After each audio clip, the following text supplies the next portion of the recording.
नमस्कार, आप देख रहे हैं स्पेशल रिपोर्ट न्यूज रूम से। आपके साथ मैं हूं अंजना ओम कश्यप। बड़ी खबर के साथ आज हम शुरुआत कर रहे हैं क्योंकि किसानों का यह आंदोलन, आक्रोशित किसानों का आंदोलन आगे बढ़ता ही चला जा रहा है। तमाम बाधाओं को चीरता हुआ केंद्र के नए कृषि कानून के खिलाफ आक्रोशित किसानों का गुस्सा प्रदर्शन जारी है। दिल्ली चलो के नारे के साथ पंजाब से नाराज किसान दिल्ली की ओर बढ़ना चाहते हैं। हरियाणा बॉर्डर पर दिन भर जबरदस्त बवाल मचा रहा। हालांकि पुलिस की बैरिकेडिंग को तोड़ते हुए कई जगहों पर किसान हरियाणा में दाखिल हो चुके हैं। इस वक्त पानीपत में किसान डटे हुए हैं। हालांकि किसान प्रदर्शन को देखते हुए दिल्ली में सिंधु बॉर्डर को पूरी तरह सील कर दिया गया है। ट्रैफिक के आने जाने पर रोक लगा दी गई है। बहादुरगढ़ बॉर्डर पर भी हरियाणा से आने वाले ट्रैफिक को रोक दिया गया है।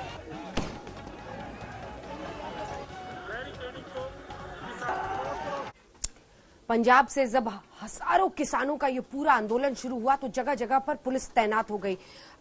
अंबाला पटियाला बॉर्डर पर पुलिस फोर्स डट गई। ट्रकों का रेला खड़ा कर दिया गया। क्रेन एक के बाद एक लगा दी गई, लेकिन बैरिकेड्स भी कई जगहों पर लगाए, लेकिन किसानों ने हर मुश्किल, हर बाधा हटा दी। तमाम बैरिकेड्स उठाकर नदी में फेंकते हुए नजर आए। आगे ही बढ़ते चले गए।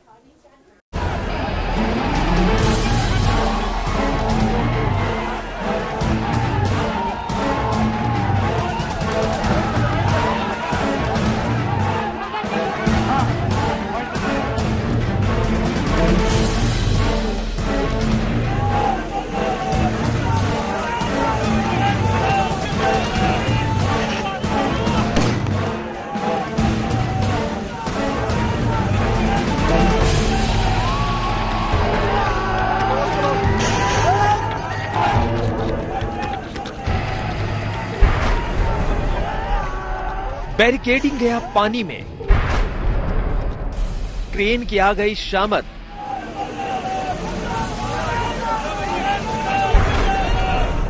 वाटर कैनन का इस्तेमाल, लाठीचार्ज और पथराव, किसानों पर आंसू गैस के गोले,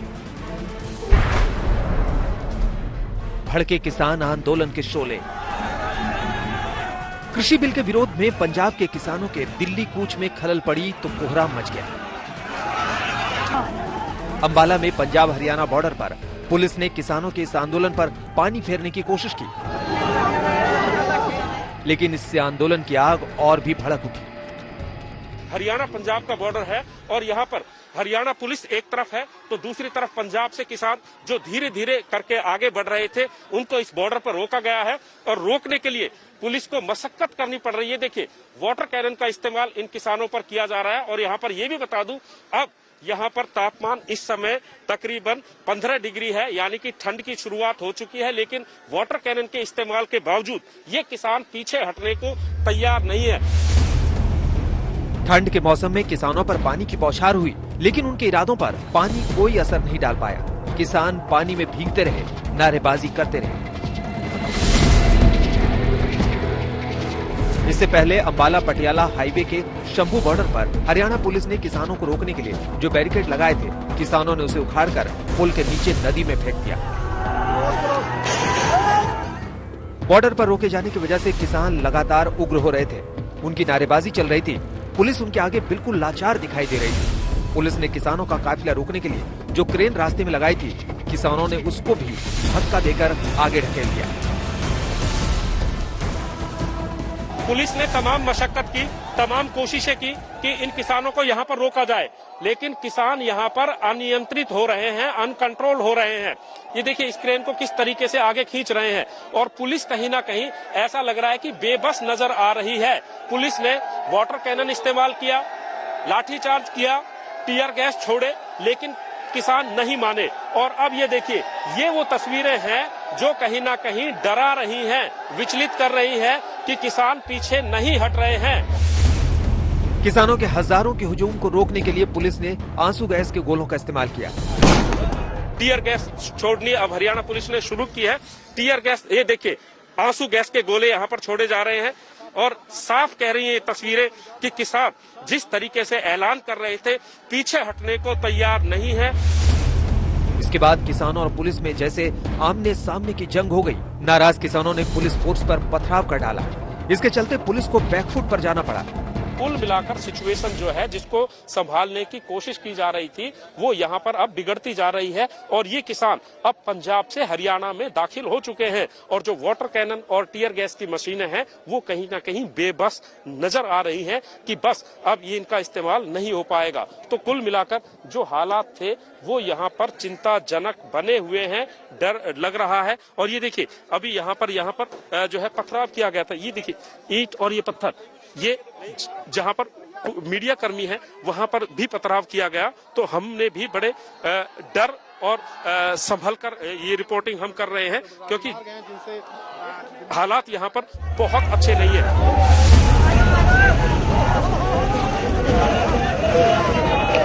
अंबाला पटियाला हाईवे पर घंटों तक किसानों और पुलिस के बीच रस्साकशी चलती रही। किसान किस तरह उग्र हो चुके थे इसकी गवाही ये तस्वीरें दे रही हैं।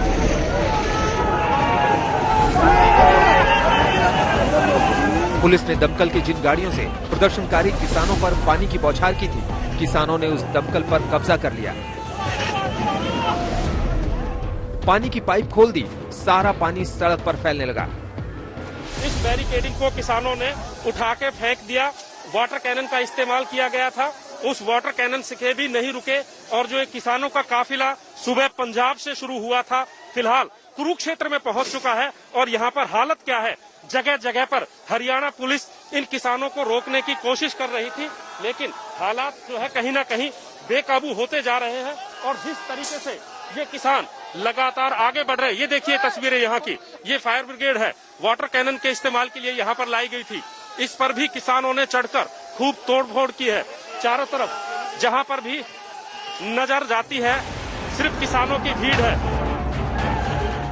पंजाब के किसानों को रोकने के लिए हरियाणा पुलिस ने 8 जगहों पर बैरिकेडिंग लगा रखी थी। हर तरफ से बॉर्डर सील कर दिया गया था। 5000 से ज्यादा पुलिसकर्मियों की तैनाती की गई थी।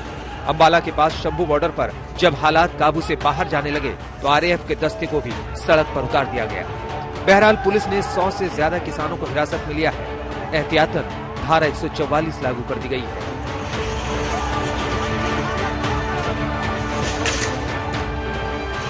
सत्येंद्र चौहान, हरियाणा पंजाब बॉर्डर, आज तक।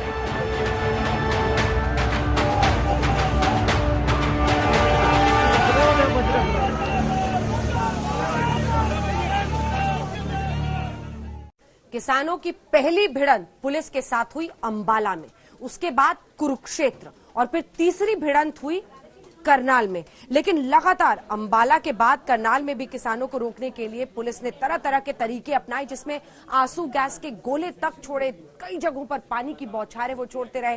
राजधानी दिल्ली में पुलिस फोर्स लगातार तैनात रही किसानों को रोकने के लिए।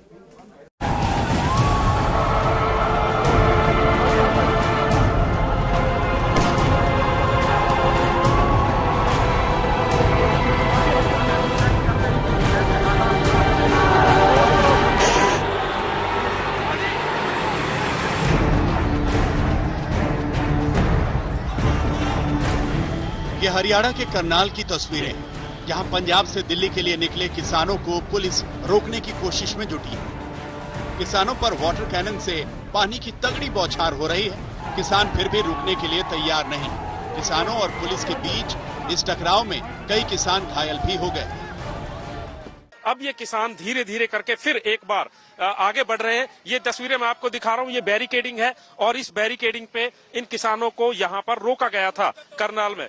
और इससे पहले कुरुक्षेत्र में यही हुआ, उससे पहले अंबाला में यही हुआ। तो कुल मिलाकर जो स्थिति है वो इतनी तनावपूर्ण बनी हुई है। यहाँ पर लगातार किसानों और ਇਹ ਸਾਡੇ ਰਾਹ ਬੰਦ ਕਰ ਰਿਹਾ। ਦੋਨੇ ਸਾਈਡਾਂ ਤੇ ਟਰੱਕ ਨੇ ਬੈਰੀਕੇਡਿੰਗ ਲਗਾਤੀ, ਦੋਨਾਂ ਸਾਈਡਾਂ ਤੇ ਇਹ ਪੱਥਰ ਲਾਤੇ। ਇੰਡੀਆ ਦੇ ਸਿਟੀਜ਼ਨ ਆ ਅਸੀਂ, ਸਾਡਾ ਕਿਉਂ ਇਦਾਂ ਦਾ ਇਹ ਬਤੇਰਾ ਕਰ ਰਹੇ ਆ, ਇਹਨਾਂ ਨੂੰ ਨਹੀਂ ਚਾਹੀਦਾ। पंजाब के किसानों के दिल्ली कूच को देखते हुए हरियाणा पुलिस ने अपनी तरफ से मुकम्मल इंतजाम किया था। हाईवे पर ट्रकों की कतार खड़ी करवा दी थी ताकि किसान आगे बढ़ ना सके। अब अंबाला में सरकार ने योजना बनाई है कि किसानों को यहाँ पर रोका जाएगा और यहाँ पर बैरिकेडिंग नहीं की गई है। सिंपली पुलिस ने ट्रैफिक जो चल रहा था, चंडीगढ़ से दिल्ली की तरफ जा रहा था, उस ट्रैफिक को यहाँ पर रोक दिया है। और आप देख सकते हैं यहाँ पर वाहनों की लंबी लाइन, लंबी कतार यहाँ पर लग गई है ताकि ये वाहन यहाँ पर रुक जाएंगे तो आगे किसान ना बढ़ सके, इसके लिए यहाँ पर ट्रैफिक को रोका गया है। लेकिन पुलिस की तैयारियां किसानों के इरादों के सामने नाकाफी पड़ गईं। किसान ट्रकों को धक्का देकर रास्ता साफ करने की कोशिश में जुट गए।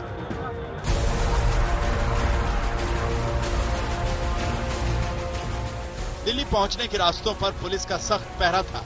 दिल्ली गुरुग्राम बॉर्डर पर भी भारी संख्या में पुलिस वालों की तैनाती की गई थी ताकि कोई प्रदर्शनकारी दिल्ली की सीमा में न दाखिल हो सके। पुलिस के एक्शन का असर ये हुआ कि दिल्ली गुरुग्राम सरहौल बॉर्डर पर करीब 5 किलोमीटर लंबा जाम लगा। बैरिकेडिंग के चलते दिल्ली की रफ्तार बहुत धीमी हो गई। दिल्ली और हरियाणा बॉर्डर पर हम मौजूद हैं। सुबह से यहाँ ट्रैफिक बहुत धीरे चल रहा है। हरियाणा पुलिस, दिल्ली पुलिस और सीआईएसएफ के जवान नफरी लगी है वहाँ। जहाँ जहाँ इन्होंने बैरिकेडिंग लगाए हैं या यहाँ पर ये टोल प्लाजा है, यहाँ हर एक गाड़ी को, हर एक ट्रक को, हर एक बस को चेक जांच करके भेजा जा रहा है। ये सुनिश्चित किया जा रहा है कि किसान कम से कम दिल्ली में दाखिल ना हो पाए। हरियाणा में पंजाब और हरियाणा के बॉर्डर पर किसानों और पुलिस कर्मियों के बीच जोरदार झड़प हुई है। आंसू गैस के गोले चलाने पड़े हैं। उधर गुरुग्राम पुलिस ने योगेंद्र यादव और कुछ अन्य किसान नेताओं को हिरासत में ले लिया। हम दिल्ली संयुक्त किसान मोर्चा के संघर्ष को ज्वाइन करने के लिए यहाँ से निकले थे। हाईवे पे पहुंच रहे थे, बाकी साथियों को ज्वाइन करने के लिए मैं जा रहा था एक ट्रैक्टर पे, तो यही हमें पुलिस ने इंटरसेप्ट कर लिया है। पुलिस हमें हाईवे पे चढ़ने नहीं दे रही है और हमने तय किया हुआ है कि हम कोई मुठभेड़ नहीं करेंगे, हम किसी किस्म का कानून नहीं तोड़ेंगे। जहां रोक दिया है हम वहीं रुक गए हैं। हम यहीं बैठ के अपना प्रोटेस्ट करेंगे, अपना धरना जारी रखेंगे। दिल्ली से लगे सिंधु बॉर्डर पर भी पुलिस का सख्त पहरा था ताकि किसानों को दिल्ली कूच से रोका जा सके।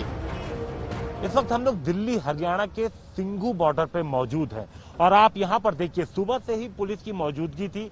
बैरिकेड्स यहाँ पर पहले से ही पुलिस ने लगा रखे थे, लेकिन एक लेन खुला हुआ था जिससे जांच करके गाड़ियों को आगे जाने दिया जा रहा था। लेकिन अब आप देख सकते हैं किस तरीके से यहाँ पर पुलिस फोर्स सड़क पर खड़ी है। सारी गाड़ियों को रोक दिया गया है। अचानक से दिल्ली पुलिस ने यह फैसला किया है। अब आप देख सकते हैं कि किस तरीके से इस पूरी ट्रैफिक को ब्लॉक कर दिया गया है। दिल्ली हरियाणा के बदरपुर बॉर्डर पर भी भारी मात्रा में पुलिस फोर्स तैनात थी। ड्रोन कैमरे से निगरानी की जा रही थी।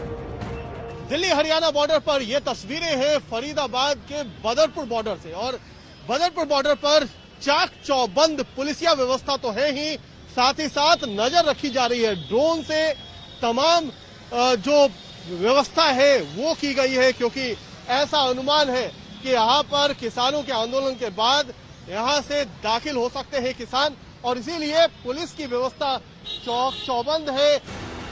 पंजाब के किसानों का गुस्सा केंद्र के कृषि कानून के खिलाफ है।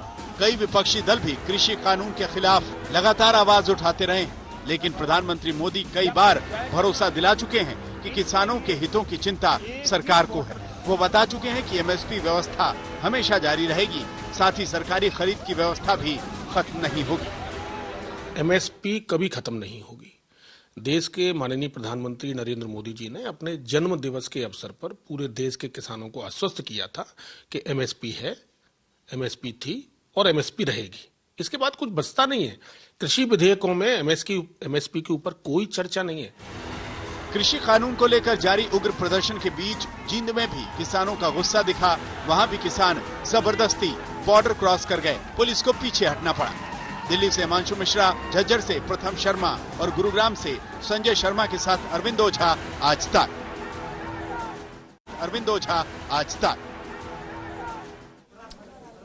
तो किसानों के इस आंदोलन के बीच आपको बता दें एक जबरदस्त टक्कर हो रही है, और वो है मुख्यमंत्रियों के बीच। हरियाणा के मुख्यमंत्री ने अब जवाब दिया है कैप्टन अमरिंदर पंजाब के मुख्यमंत्री को, और कहा है अमरिंदर जी, मैंने इससे पहले कहा है और मैं इसे फिर से कह रहा हूं, अगर एमएसपी पर किसानों को कोई परेशानी हुई तो मैं राजनीति छोड़ दूंगा। इसलिए निर्दोष किसानों को उकसाना बंद करें। मैं पिछले 3 दिन से आपसे संपर्क करने की कोशिश कर रहा हूं, लेकिन दुख की बात है कि आपने संपर्क में न आने का फैसला किया है। ये दिखाता है कि किसानों के मुद्दे पर आप कितने गंभीर हैं। तो मुख्यमंत्रियों के बीच ये जबरदस्त टक्कर जो आप ट्विटर पर देख रहे हैं इस वक्त।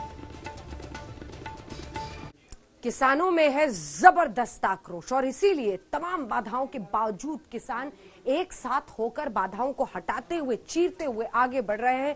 दिल्ली चलो का ये उनका आंदोलन है। लेकिन दूसरी तरफ सरकार कह रही है कि बातचीत कीजिए, अपनी समस्याएं बताइए। कृषि बिल को लेकर सरकार का कहना है ये किसानों के हित में ही है। सियासत भी खूब हो रही है, देखिए।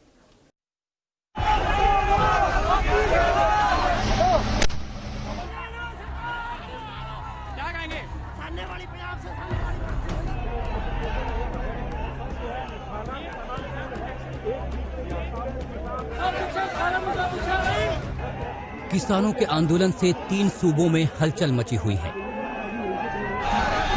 पंजाब में किसानों का आक्रोश चरम पर है। हरियाणा में किसानों के प्रदर्शन ने प्रशासन को हिलाकर रख दिया है। दिल्ली में डर इस बात का है कि कहीं किसान दिल्ली में दाखिल न हो जाएं। एक तरफ सरकार है तो दूसरी ओर किसान है। सरकार किसानों को समझा रही है कि नए कानून उनके हक में है, मगर किसानों की अपनी अलग राय है। जब हंगामा बेकाबू होने लगा तो देश के कृषि मंत्री ने एक बार फिर से किसानों से अपील की है कि बैठकर मामले का हल निकाला जाए, कुछ सुना जाए, कुछ कहा जाए। 3 दिसंबर को फिर यह वार्ता आमंत्रित की गई है। मैं आपके माध्यम से सभी किसान भाइयों और बहनों को अनुरोध करना चाहता हूं कि चर्चा के माध्यम से ही रास्ते निकलते हैं।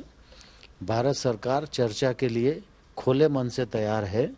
आंदोलन का रास्ता छोड़कर चर्चा के लिए सभी किसान यूनियन के लोग आएं।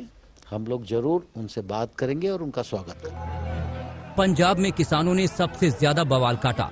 पंजाब ही वो राज्य है जहां से कृषि कानूनों के खिलाफ किसानों की आवाज सबसे ज्यादा बुलंद हुई। पंजाब ही सूबा है जहां की सत्तासीन सरकार ने किसानों के समर्थन करने की बात कही, मगर पंजाब में बीजेपी के अध्यक्ष का कहना है कि किसानों को उकसाया गया। अभी भी बातचीत के जरिए मसला सुलझाया जाना चाहिए। ਮੈਨੂੰ ਅੱਜ ਵੀ ਇਹ ਲੱਗਦਾ ਹੈ ਕਿ ਕਿਤੇ ਨਾ ਕਿਤੇ ਸ਼ਰਾਰਤੀ ਤੱਤਵ ਜਿਹੜੇ ਪੰਜਾਬ ਦਾ ਜਾਂ ਇਸ ਦੇਸ਼ ਦੀ ਅਮਨ ਔਰ ਸ਼ਾਂਤੀ ਜਿਹੜੀ ਹੈ ਉਹਨੂੰ ਦੇਖਣਾ ਨਹੀਂ ਚਾਹੁੰਦੇ। ਉਹ ਲੋਕ ਇਹਨਾਂ ਐਜੀਟੇਸ਼ਨਾਂ ਦੇ ਆੜ ਦੇ ਅੰਦਰ ਇਹਦਾ ਲਾਭ ਲੈ ਕੇ ਵਾਤਾਵਰਣ ਖਰਾਬ ਕਰਦੇ ਨੇ।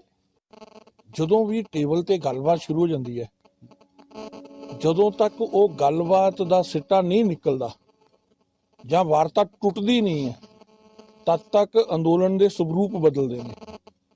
ਔਰ ਕਿਸਾਨ ਯੂਨੀਅਨਾਂ ਨੂੰ ਵੀ ਆਪਣੇ ਅੰਦੋਲਨ ਦਾ ਸਰੂਪ ਬਦਲਣਾ ਚਾਹੀਦਾ ਸੀ, ਕਿਉਂਕਿ ਪਹਿਲਾ ਦੌਰ ਉਹਨਾਂ ਦੀ ਗੱਲਬਾਤ ਦਾ ਹੋ ਗਿਆ। ਉਸ ਤੋਂ ਬਾਅਦ ਆਪੇ ਉਹਨਾਂ ਨੇ ਕਿਹਾ ਕਿ ਅਸੀਂ ਦੁਬਾਰਾ ਬੈਠਾਂਗੇ। ਇੱਕ ਵਾਰੀ ਚ ਸਿੱਟੇ ਨਹੀਂ ਨਿਕਲਦੇ ਹੁੰਦੇ, ਦੂਜੀ ਵਾਰੀ ਵੀ ਬੈਠਾਂਗੇ, ਤੀਜੀ ਵਾਰੀ बुलाएंगे, तीजी वारी। केंद्र सरकार तो बुला ही रही है बार बार। मगर किसानों के मुद्दे पर जोरदार सियासत भी हो रही है। आम आदमी पार्टी बीजेपी पर आरोपों के बाण चला रही है। केंद्र में बैठी भाजपा सरकार ने 3 ऐसे कानून बनाए जिसके चलते किसानी पर बहुत बड़ा प्रहार किया गया और किसानों से उनका अधिकार, उनका न्यूनतम समर्थन मूल्य छीन लिया गया। भारतीय जनता पार्टी की सरकार जिस बर्बरता से किसानों को पीट रही है, उन पर वाटर कैनन चला रही है, उन पर लाठियां बरसा रही है, ये वास्तव में बेहद दुखद है। ये दिखाता है कि कहीं ना कहीं हमारे देश में अब शांतिपूर्ण तरीके से विरोध दर्ज कराने की भी आजादी नहीं है। सियासत अपने चरम पर है और देश का किसान सड़क पर है। उम्मीद कीजिए कि जल्द ही किसानों को समझाया जाएगा और उनके आक्रोश को शांत किया जाएगा।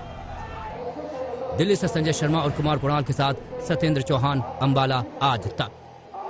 किसानों का गुस्सा आपने देखा, जो सड़कों पर देखा। आपने सरकार का पक्ष भी सुना, सरकार किस तरह से कृषि बिल को डिफेंड कर रही है। लेकिन अब आपको दिखाते हैं आखिर किसानों का ये गुस्सा है क्यों। जब से ये कृषि बिल आया है, किसान अलग अलग जगहों पर वक्त वक्त पर आंदोलन कर रहे हैं। उनके गुस्से की वजह सुनिए।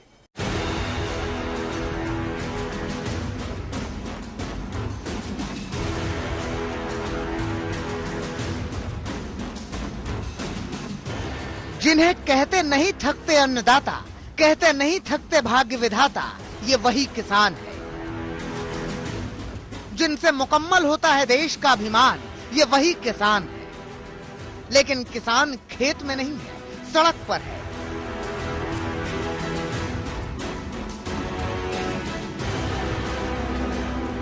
वो हल नहीं चला रहा, वो बैरिकेडिंग उखाड़ रहा है।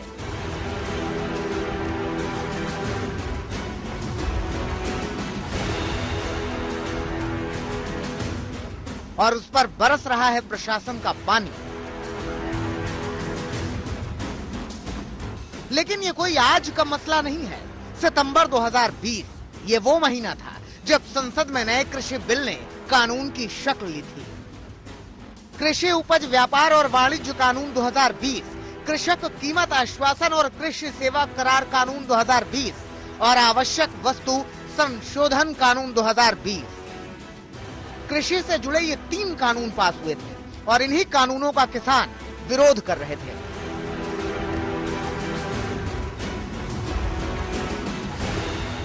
यूं तो ज्यादातर किसानों के संगठन इन नए कानूनों के विरोध में थे, लेकिन सबसे ज्यादा विरोध हो रहा था हरियाणा और पंजाब में।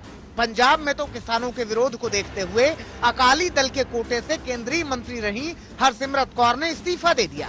इतना ही नहीं, इसी मसले पर अकाली दल ने एनडीए से खुद को अलग भी कर लिया। जब तक किसानों की शंकाएं दूर नहीं होती तब तक इसको बिल को पारित नहीं करना चाहिए। लेकिन ये जब पार्लियामेंट में आया और उसी फॉर्म में पारित हुआ तो मैंने समझा कि मैं इस कैबिनेट का, इस सरकार का हिस्सा होने के नाते मैं ऐसे फैसले का हिस्सा नहीं बन सकती। मैंने अपना इस्तीफा दिया। मगर सवाल ये था कि जिन कृषि कानूनों को मोदी सरकार किसानों के लिए शानदार बता रही है, उन्हीं कानूनों पर किसान नाराज क्यों है? अब बात उस सियासी बवाल की जो बिहार की राजनीति में छिड़ा हुआ है। आरोप है कि लालू प्रसाद यादव जेल से फोन करके विधायकों की खरीद फरोख्त कर रहे थे। बीजेपी कह रही है कि जब सजा याफ्ता है लालू यादव तो आखिर फोन का कैसे इस्तेमाल कर रहे हैं, यानी दोहरी तलवार लटक गई है। एक तो जेल मैनुअल के उल्लंघन का आरोप, दूसरा विधायकों के खरीद फरोख्त का। इस बीच इरफान अंसारी, उनका सेवादार, गायब है, जिसको लेकर बवाल मचा हुआ है। आरोप यही है कि इरफान अंसारी ही वो महासचिव है आरजेडी का जो सेवादार था लालू प्रसाद यादव का, और उसी के फोन से लल्लन पासवान को लालू ने फोन किया था। आप पासवान की बधाई जी, प्रणाम। चरण नस्कर साहब कहते हैं आखिरी में हो तो ऑप्शन हो जाओ, बनाएंगे मंत्री बनाएंगे, कल से इनको हम लोग गिरा देंगे, समझे ना। हम लोग तुमको आगे भी चारा घोटाले में सजा काट रहे लालू यादव का एक ऑडियो टेप वायरल हुआ तो बिहार की सियासत में भूचाल आ गया है। आरजेडी सुप्रीमो लालू प्रसाद यादव पर जेल में रहते मोबाइल फोन के जरिए बिहार के विधायकों की खरीद फरोख्त का आरोप लग रहा है। ऑप्शन हो जाओ ना, बनाएंगे मंत्री बनाएंगे, कल से इनको हम लोग लालू प्रसाद के कथित ऑडियो पर ऐसा घमासान छिड़ा कि ये मामला अब झारखंड हाई कोर्ट में पहुंच गया है। बीजेपी के कार्यकर्ता ने अदालत में जनहित याचिका दाखिल कर दी है जिसमें आरोप लगाया गया है आरजेडी सुप्रीमो पुलिस और प्रशासनिक अधिकारियों की मदद से जेल के नियमों का उल्लंघन कर रहे हैं। वो बिहार में भी गेस्ट हाउस में रहे थे जब उनकी पत्नी मुख्यमंत्री हुआ करती थी। यहाँ भी जब उनकी सरकार आई तो गेस्ट हाउस में आ गए। तो उसके अलावा जो है मोबाइल पर वो खरीद फरोख्त की भी बात कर रहे हैं। मेरी जानकारी में है कुछ 4 मोबाइल और 4 सिम कार्ड रखते हैं, 3 उनका सेवादार है। तो जेल मैनुअल के हिसाब से ये एक आपराधिक मामला बनता है और तो इसलिए जो है हम पीआईएल की मेरा मांग है यही कि उन पर चूंकि वो सीबीआई के आरोपित हैं तो सीबीआई ही फिर से पुनः जो है इनका इस मामले की जांच करे। जिस तरह से कल से लेकर आज तक एक ऑडियो क्लिप को आधार बनाकर लगातार लालू प्रसाद यादव जी पर एलिगेशंस लग रहे हैं कि वो बिहार की जो मौजूदा एनडीए सरकार है उसको गिराने की कोशिश कर रहे हैं, वहां के विधायकों को इन्फ्लुएंस करने की कोशिश कर रहे हैं और जेल मैनुअल का उन्होंने उल्लंघन किया है। और यहां तक कि एक पीआईएल भी आज दाखिल किया जा रहा है लालू प्रसाद यादव जी के against for violation of jail manual. इस पर मैं यही कहना चाहूंगी कि definitely the intention behind this PIL is very clear कि ताकि एक हिंड्रेंस पैदा किया जा सके उनके बेल प्रोसीजर में, उनका जेल से बाहर आने में। और इस पर मेरी प्रतिक्रिया यही है कि मुझे पूरा विश्वास है अपने जुडिशियल सिस्टम पर, अपनी जुडिशियरी पर, और मुझे यकीन है कि हर एस्पेक्ट की प्रॉपर इन्वेस्टिगेशन होगी, जांच होगी और डेफिनेटली इस पीआईएल का लालू प्रसाद यादव जी के फ्यूचर प्रोस्पेक्ट्स पर कोई भी असर होने वाला नहीं है। सजा याफ्ता आदमी जो यहाँ के एक बंगले में रखा जाता है सालों साल, उसके बाद से उसको रखना तो इलीगल था ही। इसके अलावा जो है वहां पे उसको मोबाइल अवेलेबल कराया जाता है और मोबाइल लेकर के वो जो है सारे लोगों से बात करता है, विधायकों से बात करता है, विधायक को परचेज करने के लिए पूरा इंतजाम करता है। तो ये हॉर्स ट्रेडिंग, ये हॉर्स ट्रेडिंग है और ये कम्प्लीटली इलीगल है। और जिसको कहें कि ये बिल्कुल लॉलेसनेस है। पूर्व में भी ऑनरेबल हाई कोर्ट ने कहा था कि आप जो है यदि किसी व्यक्ति को यदि रिम्स में रखा जाता है वो उतना ही दिन के लिए रखा जाए जितना दिन में उसकी तबीयत ठीक हो जाए और उसको इमीडिएटली जेल शिफ्ट कर दिया जाए। इसको तो जेल ही को कन्वर्ट कर दिया गया है रिम्स को। बिहार में एनडीए की ताजा सरकार बनी है और बिहार चुनाव में आरजेडी 75 सीटें जीतकर सबसे बड़ी पार्टी बनकर उभरी है। ऐसे में लालू पर आरोप लग रहे हैं कि वो जेल से ही बड़ा गेम खेलने की तैयारी में लगे हुए हैं। और लालू का ऑडियो टेप ठीक बिहार में विधानसभा स्पीकर के चुनाव से पहले आया। इस कथित ऑडियो टेप में लालू प्रसाद यादव पीरपैंती से बीजेपी विधायक ललन पासवान को मंत्री पद का लालच दे रहे थे। मैंने उनको प्रणाम किया और उन्होंने मुझे बधाई दिया। मैंने उनको चरण स्पर्श भी किया के नाते। फिर वो कहने लगे कि हमें साथ दो और ये स्पीकर को गिराना है, सरकार गिराना है, आगे बढ़ाए, मंत्री बने। उन्होंने कहा कि सर हम पार्टी से और ऐसा नहीं कर सकते। यही सब उन्होंने कहा मैं आज का बहाना करूँ, ये करूँ। तो ऑडियो में स्पष्ट सुन सकते हैं जो बात हुई है। तो उस समय संयोग बस मैं अपने माननीय नेता आदरणीय सुशील कुमार मोदी जी के पास नंबर बात पर ही। ललन पासवान ने लालू यादव के खिलाफ पटना के विजिलेंस थाने में एफआईआर भी दर्ज करा दी है। करप्शन एक्ट के तहत दर्ज कराई गई इस एफआईआर में कहा गया है कि लालू ने जेल से उन्हें फोन करके मंत्री पद की घूस देने की कोशिश की है। ललन पासवान ने लालू के खिलाफ पटना के विजिलेंस थाने में प्राथमिकी दर्ज कराई है और उनके खिलाफ कार्रवाई की मांग की है। वहीं दूसरी तरफ झारखंड सरकार ने भी लालू के खिलाफ कड़े कदम उठाए हैं और उन्हें केली बंगलो से शिफ्ट करके वापस रिम्स के पेइंग वार्ड में भेज दिया है। सिर्फ ललन पासवान ही नहीं बल्कि एनडीए से जुड़े जीतन राम मांझी और वीआईपी के अध्यक्ष मुकेश सहनी ने भी लालू यादव पर फोन करके समर्थन मांगने का आरोप लगाया है। चाह रहे थे कि स्पीकर उनका हो जाए, इसके लिए वो लगातार आपको भी संपर्क करने की कोशिश करते रहे क्योंकि आपके हमारे आप प्रोटेम स्पीकर भी हैं। हमको ये पता नहीं है किस मामले में प्रोटेम स्पीकर हुए थे। उसके पहले भी ऐसा हुआ था।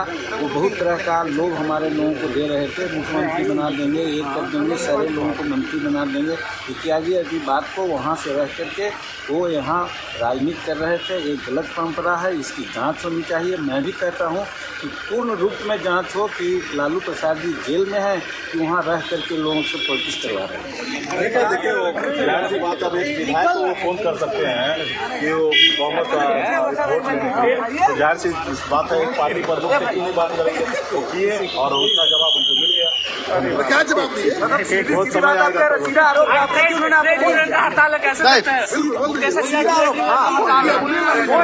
फोन किए थे और जो बात को समय आएगा तो बताएंगे। अब लालू एक तरफ तो सियासी मोर्चे पर फंस रहे हैं, दूसरी तरफ कानूनी मोर्चे पर उनके लिए मुसीबत नजर आ रही है। लालू यादव लगातार 2 साल से रांची में रिम्स में पेइंग वार्ड और अब रिम्स निदेशक के बंगले में अपना इलाज करवा रहे हैं। इस दौरान उन्हें सेवादार समेत कई सुविधाएं मिली हुई हैं। सजायाफ्ता लालू यादव ने फोन किया तो झारखंड के जेल आईजी ने भी जांच के आदेश दे दिए हैं। हमारे कारा महानिरीक्षक महोदय द्वारा रांची के उपायुक्त और वरीय पुलिस अधीक्षक को जांच के आदेश दिए गए हैं कि जो ऑडियो क्लिप जो टेलीविजन में जो दिखाया जा रहा है उस संदर्भ में वो जांच करके दें। क्योंकि देखिए अभी मतलब लालू यादव जी अभी रिम्स के केली बंगले में संसीमित है। वो जेल नहीं है, वो हॉस्पिटल का एक पार्ट है और वो जेल डिक्लेयर भी नहीं हुआ है। तो उसके लिए गृह विभाग ने एक स्टैंडर्ड ऑपरेटिंग प्रोसीजर जारी किया है जिसके अंतर्गत वहां कोई भी इलाजरत बंदी जो होते हैं उनकी अभिरक्षा का दायित्व तो वहां जो ऑफिसर इंचार्ज है जो कि डीएसपी लेवल से नीचे का नहीं होता है उसका होता है। पूरी की पूरी कस्टोडियल अथॉरिटी उनके पास होती है, वो इसको डिसाइड करें। अब लालू प्रसाद यादव का ये टेप कांड कहां तक जाएगा और उन्हें कितना फंसाएगा, क्योंकि लालू यादव पर आरोप बेहद तगड़े हैं। उन्होंने न सिर्फ फोन करके विधायकों को खरीदने की कोशिश की है, बल्कि जेल मैनुअल की धज्जियां भी उड़ाई हैं। रांची से सत्यजीत के साथ रोहित कुमार सिंह, पटना, आज तक। सुशील मोदी ने लालू प्रसाद यादव का कथित ऑडियो टेप लीक कर दिया था। बवाल बढ़ता चला जा रहा है। मीडिया में बात आ चुकी थी। आनन फानन में लालू प्रसाद यादव को आज एक बार फिर रिम्स के उस पेइंग वार्ड में, प्राइवेट वार्ड में शिफ्ट कर दिया गया है, केली बंगले से। इसको लेकर बीजेपी का कहना है कि आखिर हेमंत सरकार क्या डर कर ये कर रही है। दूसरी तरफ राबड़ी देवी ने आज जमकर हमला बोला सुशील मोदी पर। ट्विटर में जिस ट्वीट में मोबाइल नंबर डाल दिया था सुशील मोदी ने, उसे ब्लॉक भी कर दिया गया।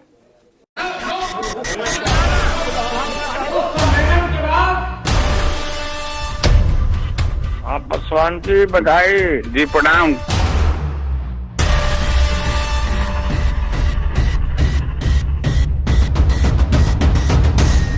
लालू प्रसाद यादव ने जेल से फोन तो बेहद गुपचुप तरीके से किया था, लेकिन उनकी आवाज ने सियासत में कान फाड़ दिए हैं। तुम कल जो स्पीकर का चुनाव है उसमें हम लोग का साथ दो। लालू यादव का कथित ऑडियो टेप बिहार की राजनीति में एक बड़ा मुद्दा बन गया है। बीजेपी के विधायक ललन पासवान गली गली गा रहे हैं कि देखो लालू यादव ने उन्हें खरीदने के लिए फोन किया, और इसके गवाह बिहार के पूर्व उप मुख्यमंत्री सुशील मोदी भी हैं। आरोप यह है कि जिस वक्त लालू ने फोन कर ललन पासवान को मंत्री पद का लालच दिया, तब ललन पासवान और सुशील मोदी साथी थे, और सुशील मोदी ने भी रत्ती भर देर नहीं लगाई इस कथित फोन कॉल पर ट्वीट करने में। सुशील मोदी ने अपने ट्वीट में लिखा, लालू यादव रांची से एनडीए के विधायकों को कॉल कर रहे हैं, उन्हें मंत्री पद का प्रलोभन दे रहे हैं। जब मैंने उस नंबर पर फोन किया तो सीधे लालू यादव ने उसे रिसीव किया। मैंने लालू से कहा कि आप ये गंदा खेल बंद कीजिए, आप कभी कामयाब नहीं होंगे। लेकिन अब सुशील मोदी ने इस ट्वीट को डिलीट कर दिया है, जबकि ट्विटर के मुताबिक इस ट्वीट में मोबाइल सार्वजनिक कर नियमों का उल्लंघन किया गया है, इसीलिए इसे हटा दिया गया। लेकिन सुशील मोदी पर लालू प्रसाद यादव की पत्नी राबड़ी देवी ने बयान दिया है, जिसमें कहा है, सुशील मोदी के पास अब कोई काम नहीं है। लालू यादव के इस कथित ऑडियो पर सवाल सिर्फ खरीद फरोख्त के आरोप का नहीं रह गया, बल्कि बीजेपी इसे मुद्दा इसलिए बना रही है क्योंकि इस फोन कॉल से जेल के मैनुअल की धज्जियां उड़ी हैं। जबकि आरजेडी की तरफ से दावा किया गया है कि लालू पर लगाए गए सारे आरोप बेबुनियाद हैं। तमाम लोग लालू यादव की मिमिक्री कर लेते हैं। लालू प्रसाद जी की आवाज निकालने वाले देश में और राज्य के अंदर में कई ऐसे लोग हैं जिनकी चर्चा अखबारों में, मीडिया में, इलेक्ट्रॉनिक चैनलों में चलता रहता है। तो लालू जी की आवाज निकाल करके जिन लोगों ने इस समय का इस्तेमाल करने की कोशिश किया है, जो स्वयं राजनीतिक रूप से हाशिए पे चले गए हैं, पॉलिटिकल क्वारंटीन हो चुके हैं इन दिनों में, वो अपना रिवाइवल खोज रहे हैं लालू जी के नाम। क्योंकि लालू जी के नाम से ही जो कई लोग राजनीति में अभी तक जिंदा है भाजपा के अंदर, जदयू के अंदर, वो अपनी उपस्थिति, अपनी प्रासंगिकता को कायम रखना चाहते हैं। पर इनकी अफवाह से राजनीति पर कोई असर नहीं पड़ने वाला, उनका रिवाइवल भी कतई संभव। लेकिन लालू यादव के कथित टेप कांड का असर उनकी जमानत याचिका की सुनवाई के दौरान भी पड़ सकता है। 27 नवंबर यानी कल लालू यादव की जमानत याचिका पर सुनवाई है। कानून के जानकारों की माने तो अगर सीबीआई की ओर से टेप कांड का मुद्दा उठाया जाता है तो हाई कोर्ट का आदेश प्रभावित हो सकता है। बता दें कि लालू प्रसाद यादव ने दुमका कोषागार में जमानत की मांग की है। पिछली सुनवाई के दौरान झारखंड हाईकोर्ट ने जेल आईजी से पूछा था कि जेल में रहते हुए लालू प्रसाद यादव से कितने लोग मिले हैं, उसकी एक विस्तृत रिपोर्ट अदालत में दाखिल की जाए। रांची से सत्यजीत के साथ रोहित कुमार सिंह, पटना, आज तक। बिहार के बाद अब बात बंगाल की सियासत की, क्योंकि बिहार की जीत के बाद अब बीजेपी पूरी ताकत झोंक रही है बंगाल में जीत हासिल करने के लिए। चाहे वो प्रधानमंत्री नरेंद्र मोदी हो, गृह मंत्री अमित शाह हो, लगातार ममता बनर्जी पर हमला करते रहे, लेकिन आज ममता ने ताबड़तोड़ हमले बीजेपी पर किए। कहा बंगाल को बंगाल ही रहने दो, ये बाहर वाले बिगाड़ रहे हैं।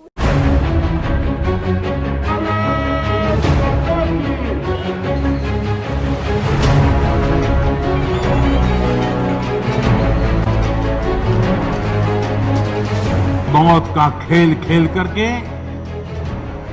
कोई मत नहीं पा सकता है, ये जरा दीवार पर लिखे हुए शब्द पढ़ लेना। तृणमूल कांग्रेस के कार्यकर्ताओं ने भारतीय जनता पार्टी के कार्यकर्ताओं के साथ बहुत अच्छे आचार किए हैं, बहुत अन्याय किया है। 100 से ज्यादा कार्यकर्ता हमारे मारे गए हैं। पश्चिम बंगाल में विधानसभा चुनाव के नजदीक आते ही सियासी पारा चढ़ता जा रहा है। बीजेपी ने मिशन बंगाल शुरू कर दिया है, लेकिन अब ममता बनर्जी ने उन पर चढ़ाई कर दी है। ममता ने बीजेपी पर निशाना साधते हुए कहा कि बंगाल को बंगाल ही रहने दो, गुजरात मत बनाओ। खाली कहते हैं हम बंगाल को गुजरात बना देंगे। क्यों? गुजरात गुजरात भी रहने दो भाई। गुजरात का मिट्टी गुजरात का मिट्टी, बंगाल का मिट्टी बंगाल का मिट्टी, यूपी का मिट्टी यूपी का मिट्टी। आप क्यों गुजरात बनाना चाहते हैं बंगाल को? बंगाल में दंगा फसाद करके गुजरात बनाने का कोई जरूरत नहीं है। बांग्लार माटी, सोनार माटी, रविंद्र नजरुलेर माटी, এটা गुजरातेर दंगार माटी नয়।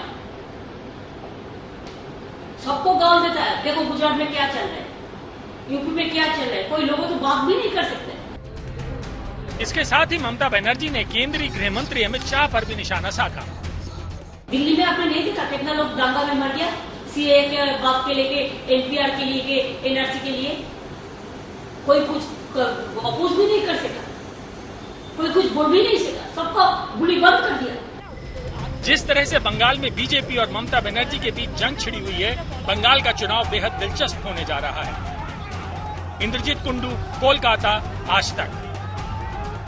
वैसे तो कोरोना के मामले देश भर में बढ़ रहे हैं, लेकिन दिल्ली में कोरोना के मामले आउट ऑफ कंट्रोल हैं। मरने वालों का भी जो आंकड़ा है वो नियंत्रित नहीं हो पा रहा है। हो सकता है आने वाले दिनों में दिल्ली में नाइट कर्फ्यू लगाया जाए।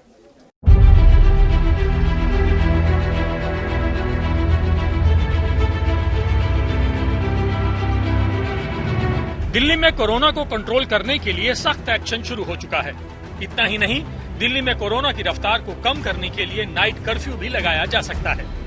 दिल्ली हाईकोर्ट में केजरीवाल सरकार ने कहा कि हम कोरोना संकट को कम करने के लिए नाइट कर्फ्यू जैसे विकल्प पर विचार कर रहे हैं, लेकिन कोरोना के हालात को देखने के बाद आखिरी फैसला लिया जाएगा। कल मीटिंग हुई थी, उसमें सीएम साहब ने उनसे सुझाव मांगा कि क्या प्रोटोकॉल में कुछ और भी करने की आवश्यकता है, और आप उनके ऑडिट के लिए बोला, इनको देखें, अगर कुछ भी करने की जरूरत होगी हम जरूर करेंगे। दिल्ली में डोर टू डोर कोरोना की चेकिंग भी चल रही है। राजधानी में 20 से 24 नवंबर के बीच घर घर जाकर 57 लाख लोगों का सर्वे किया गया है, जिसमें कुल 13,516 में कोरोना के लक्षण पाए गए हैं। पूनम शर्मा के साथ पंकज जैन, दिल्ली, आज तक।